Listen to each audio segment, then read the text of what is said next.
Hello and welcome back to Tanzania. I am now here in Dar es Salaam in the far north.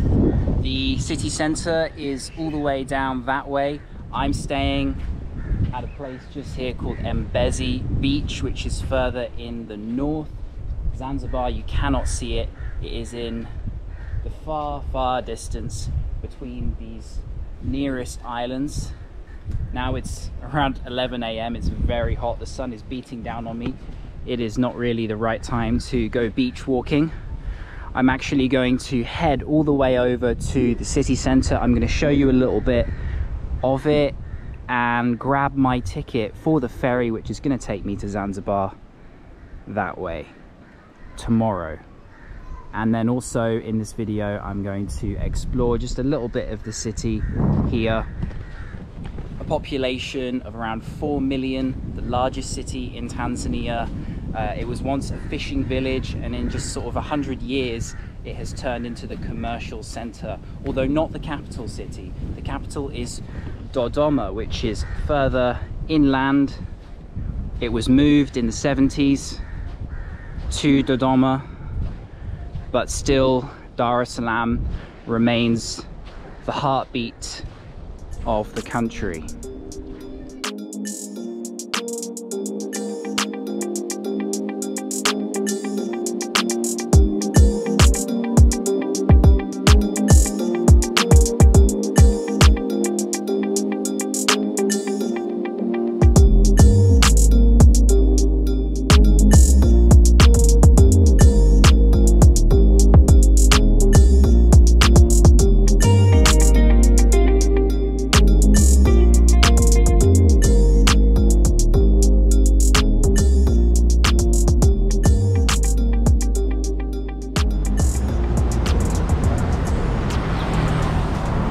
So here we are, I've just been dropped off at the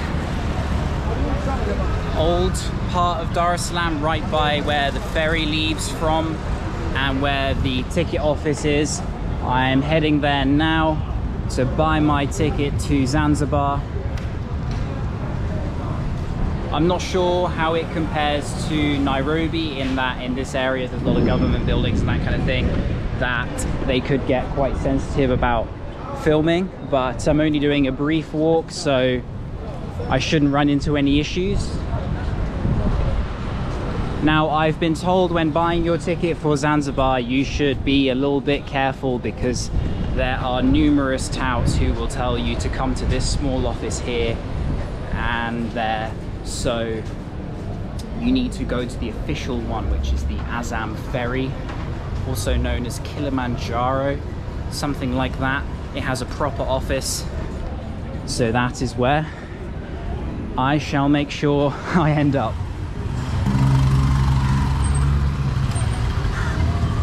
Some nice skyscrapers up there. Quite a hub of activity around this area.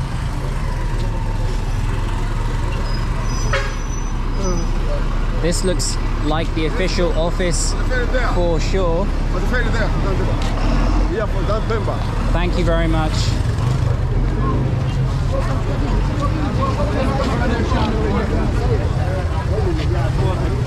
The guy was trying to tell me it was for Pemba. I'm pretty sure this is for Zanzibar.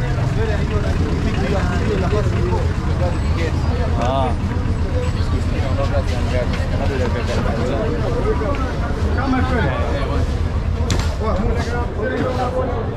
All right, economy class, VIP class, royal class. There are a bunch of different classes.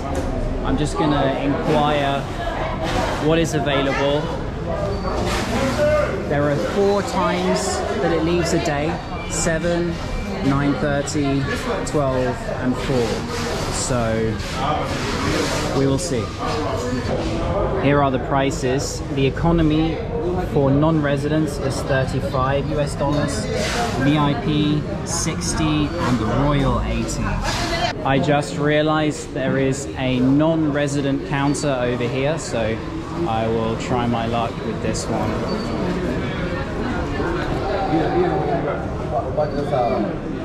Hi there. Hi. Hello. I'd like a ticket for tomorrow on the ferry, 2 p.m. So I went with a VIP ticket, which is around $50 US, 120,000 Tanzanian shillings, which I paid for in cash. All good, thank you.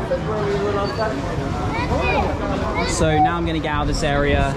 It's pretty busy and hectic. Just remember that if you come to book your ticket, then this is the office that you want. Anyone who tries to take you anywhere else, definitely don't trust them. Let's keep going.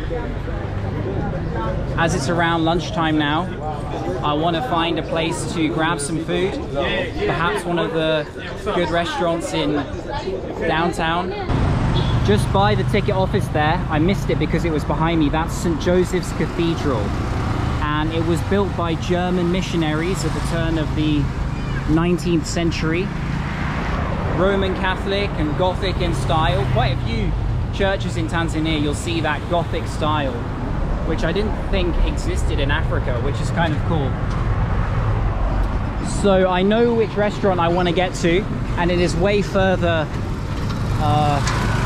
down this road, so I'm going to start heading that way.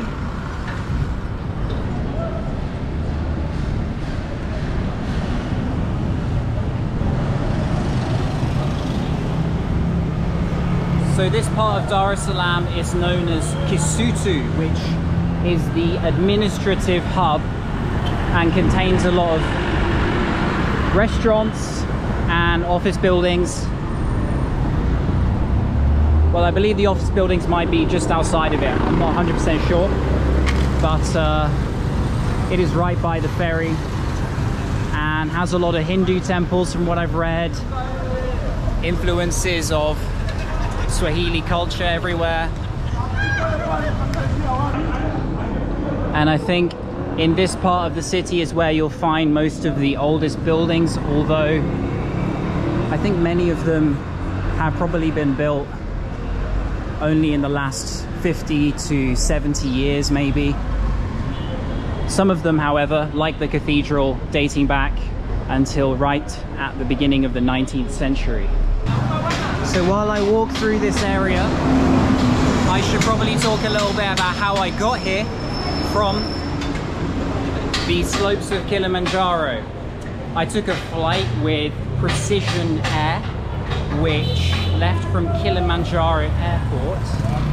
Now the airport is quite far from Moshi. It's in between Arusha and Moshi, I would say, something like that.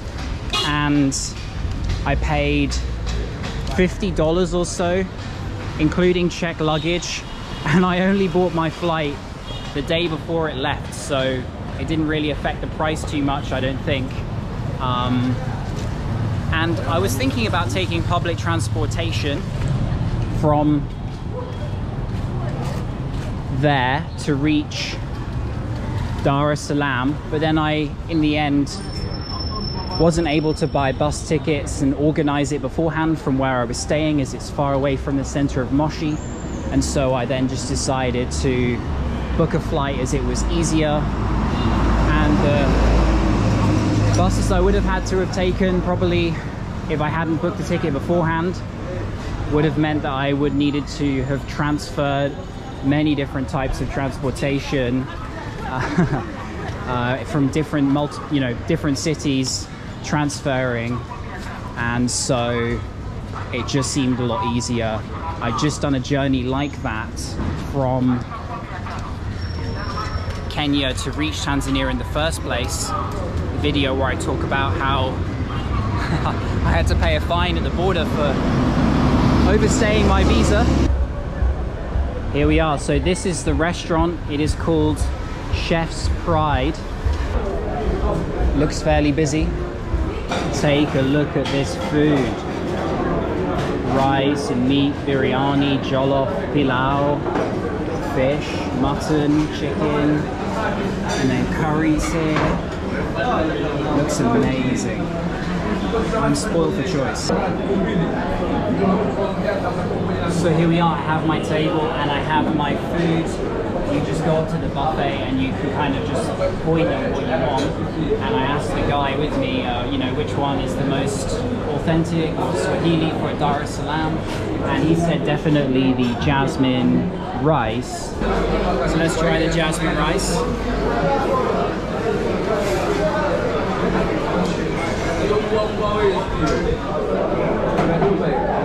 Nice. Mild flavour, tasty. So in the jasmine rice we have fried potatoes. As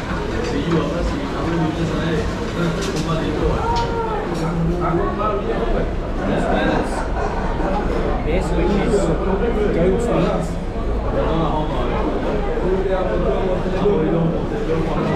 Very tender and fatty. Melt in your mouth style. As I mentioned in some of my videos earlier this year from Kenya, then Swahili food is greatly influenced by India, by Persians, by Arabs from Oman and Arabia. So the food encompasses all of that trade that's happened over the years, and it kind of is one big fusion combined with East Africa. Ate as much as I could. It's very filling, a lot of rice and meat. I've got some watermelon juice here.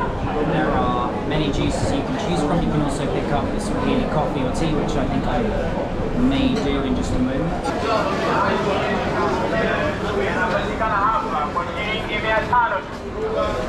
So, lunch down, and I am going to call an Uber from this part of town to reach an area called Oyster Bay, which is quite an affluent neighborhood, but it has some beaches nearby, as well as something fairly interesting relating to the culture, which I will talk about once I arrive.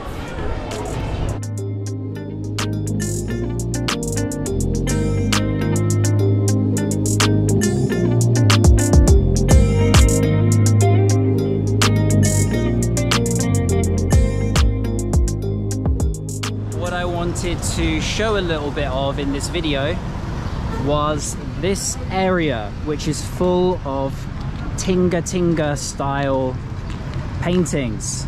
You can see the Maasai here, a village scene, elephants.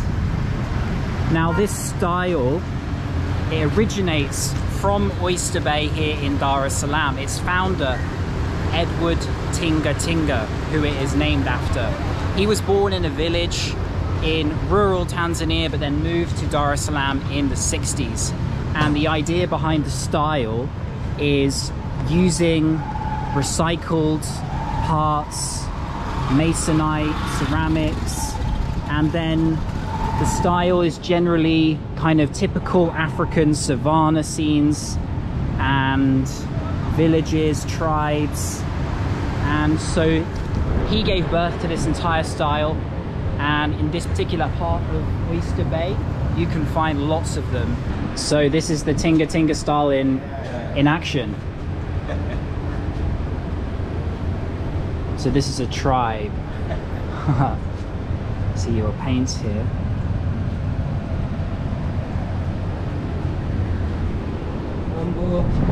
Boa. Mambo. Wow, look at this.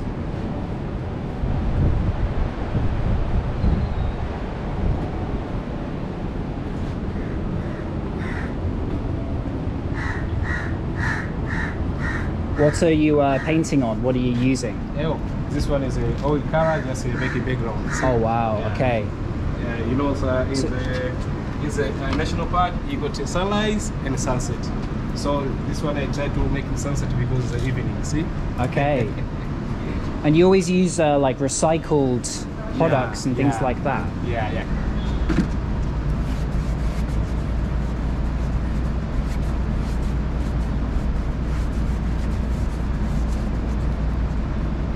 The people here are really friendly, and if you want to find it on Google Maps, then it is the Tinga Tinga Cooperative Society that it goes by.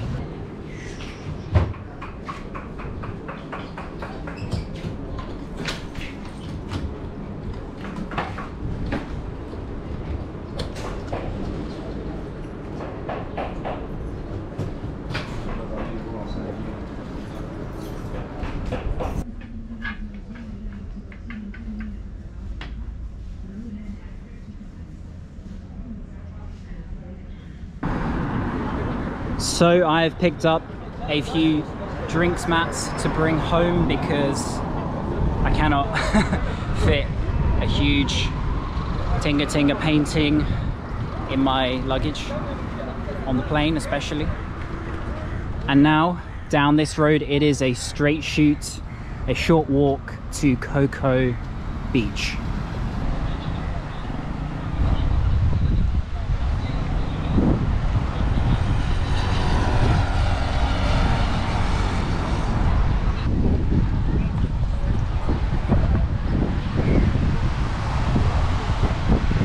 So this is it. This is the beach that a lot of locals come to. I mean, they visit all along the coastline, but here on a Saturday you can see it is particularly busy, which is good to see. People selling snacks, and I can see coconuts over there too.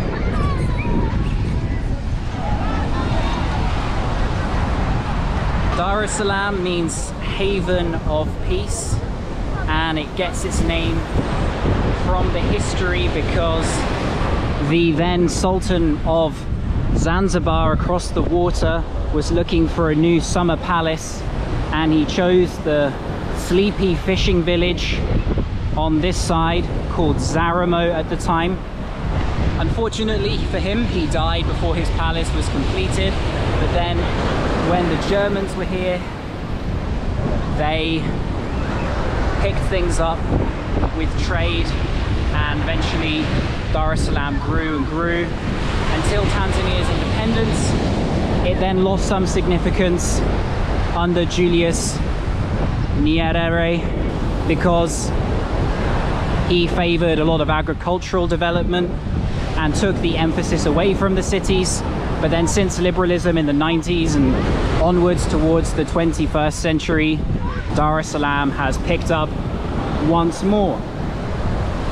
Most tourists favor Zanzibar. They don't even stop here in Dar es Salaam, but I think it's important if you want to understand the country of Tanzania and see the other side, see the city, get a feel for the real life, then I think you've really got to spend a couple of days just to soak it in.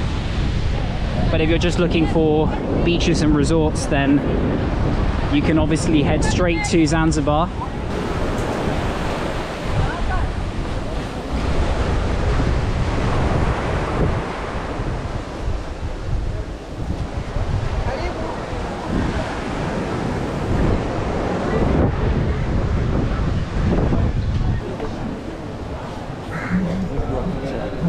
Quick drinks stop at this interesting local joint.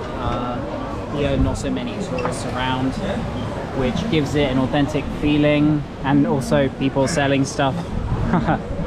It's okay, thank you. So just admiring the view, the sea breeze, and taking in a bit of shade in the middle of the day. Just sitting here at this spot for around 15 minutes or so, and it's been quite an experience. So many people coming up to me. This one guy just drew my cartoon from opposite. How much do you think it looks like me? And then I ended up paying 5,000 shillings for this thing, and then even a lady came up to me, put her arm around me and offered her services.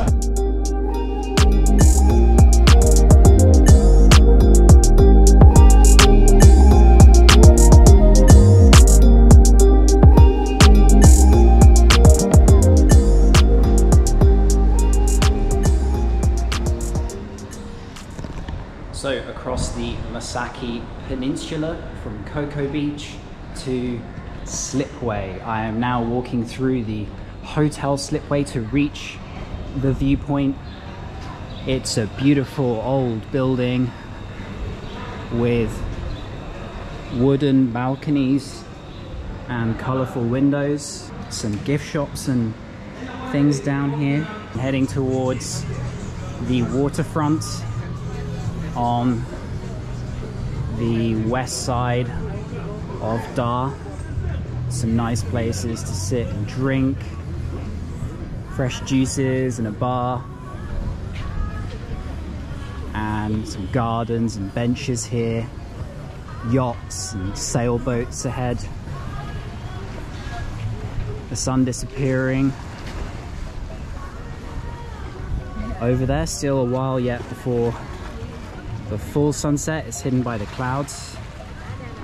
So this is the coast which I traveled down. My hotel is way up over there somewhere. It's a really good spot to chill out. Lots of locals here, except the vibe is a little bit more high-end.